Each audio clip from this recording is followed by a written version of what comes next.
Houston, we have a problem. Jeran, what I want to have you do, and you've brought this up and even made videos about it, about this mysterious thing that we have called our dome of vision, right? Can you talk about that a little bit? Sure. Yeah, I call it the personal atmospheric dome, or the PAD. And here's the thing I think people miss is that this is not a theory. It's not an idea. It's the truth. It's a fact.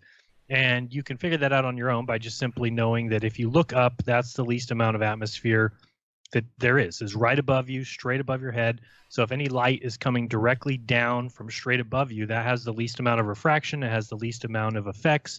Those rays are going to come at you parallel if the sun's right above you.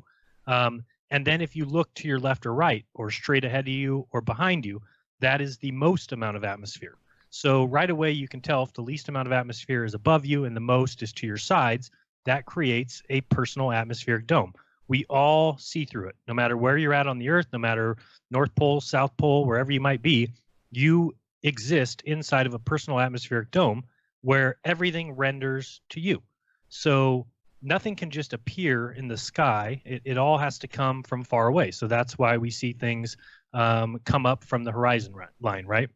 And so this is a dome. We see as a dome. And if you think of the sky being a plane above you, so a plane of stars above you, as things get further, since you're looking through more and more atmospheric distortion to see them, things appear to bend down towards the horizon line. And so that's the personal atmospheric dome. And when you understand that, then you realize that no matter where you're at on Earth, you see the sun rise to the east of your personal atmospheric dome and set in the west. And so people get very tripped up and they say, well, what about in the south? Isn't it the opposite? Where it's just, no, they are looking north. And so things rise on their right and set on their left, whereas us in the north, we look south and things rise on our left and set on our right. So it is a personal atmospheric dome. And then you have to learn to understand that. So many people get caught up in the idea of here's the fooling part. You live in a personal atmospheric dome. That's what you live in. That's what you see things through. They convince the world that there is another personal atmospheric dome below you with somebody living upside down inside it.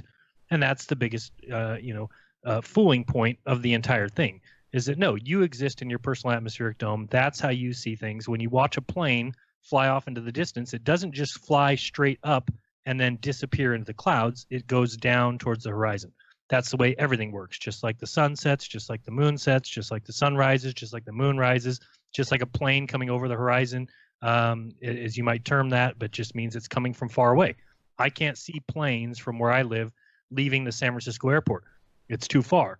But as things get closer to me, I would see them appear not out of the middle of the sky, but from the horizon line, because it's finally rendering itself to me. It's big enough to come into my personal atmospheric dome.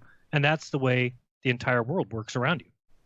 It's hard to explain, I guess, the personal atmospheric dome for people to get, but one visual that I thought was really good is if you picture a really foggy day, so it's extremely foggy, and you're at a train station and you're reading the train schedule, and you would only be able to see, let's say, you can only see your own train schedule. You're looking at it, and if you look any further, it's too foggy to see. So, but if you think about there being 10 other people at this train station at the same time, and everybody's looking at their own little document, well, they can read their own little train schedule, but to all of them, they can't see the other people around them. That's how the Earth works. That's how our atmosphere works.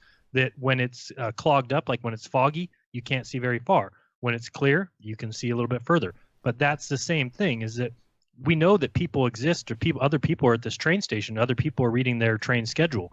But in your personal atmospheric dome that's fogged in, to you, you're all that exists. You look left, right, behind you, in front of you, and that it's all blocked. But we know that those other people exist. It's the same thing when two people on flat Earth are standing near each other, maybe 4 or 5 miles away, but to each other, the horizon ends before you can see the other person.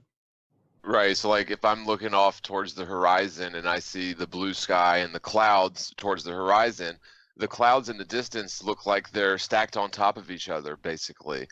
And if I were to picture myself as a person that's directly underneath those clouds in the distance, they would look back in my direction and see the blue sky with all the clouds stacked on top of where I'm at.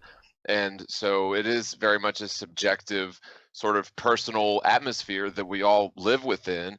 We don't necessarily see it or understand that it's there, but it's almost like we're all walking around with our own little, like you said, personal atmospheric dome. I mean, that's really the best way to put it, that travels you around wherever you go to varying degrees depending on the weather, really. Right. Yeah. You remember, John, me and you were saying this back 2 years ago when we were talking about being on, I believe it was a pool table, and saying that each person had like a glass, a glass you would drink water out of, upside down above them. Yep. Yeah, and that's really the way it works, and you're absolutely right. Same thing with colors. When you watch a sunset and you see that the clouds near where the sun is setting are red or purple or pink and looking really pretty, if somebody is that distance away from you underneath those clouds, they don't see those colors.